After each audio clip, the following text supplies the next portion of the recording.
va faire un petit tour du côté musical de l'île Maurice. L'île Maurice a son style musical propre avec quelques ressemblances avec le maloya réunionnais.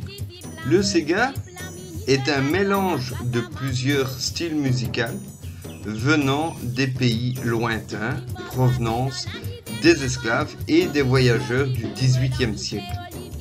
Le terme Sega vient du terme Chenga qui provient de l'Afrique de l'Est, se rapportant à une danse espagnole, le fangaco, et le mot proprement dit Sega, lui, fait référence simplement au fait que les danseuses mauriciennes, les danseuses typiques mauriciennes, retroussent leurs vêtements. Historiquement, le Sega se joue avec 4 instruments, donc il y a la maravane, la ravane, l'accordéon et le triangle. Il y avait aussi auparavant le board qui était utilisé mais qui ne l'est plus. Le Sega, comme tout style musical, a eu ses grands noms qui a fait ses lettres d'or. Donc nous avons petit frère, Claudio Verarragu, nous avons Serge Labras et nous avons Jean-Claude Gaspard. Dans les années 80, le chanteur Kaya réinventera la musique mauricienne en mêlant le reggae au Sega, ce qu'il nommera le Ségué, style musical qui lui sera propre durant toute sa vie.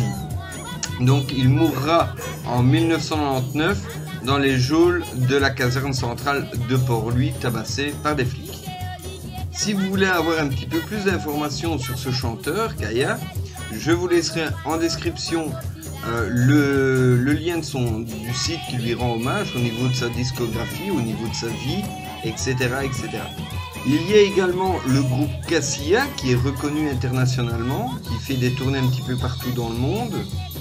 Il y a eu aussi des chanteurs qui ont eu une consécration internationale, notamment Mario Armel pour sa chanson Anita My Love, qui a été classée au hit parade allemand en 1978. Il y a eu aussi en 1987, Maxime Le Forestier reprendra le Sega en balaba du chanteur Claudio Verarragu, donc qui date de 1964. Je vous laisse quelques liens en description pour que vous puissiez justement avoir quelques exemples de Sega typiques, de Sega de Kaya, de Sega de Cassia et de Sega plus actuels éventuellement. Vous retrouverez également le lien d'une page Wikipédia qui fait un petit peu la différence entre le maloya réunionnais et le Sega mauricien, ainsi que quelques artistes reconnus. N'hésitez pas à aller le vérifier, faites des recherches sur YouTube pour aller voir un petit peu les quelques exemples de ces artistes. Ça met un petit peu de soleil dans la maison. Surtout par ces temps, je vais dire, relativement frais en Europe et par ces temps de confinement, justement, ça met un petit peu de joie aussi dans la maison.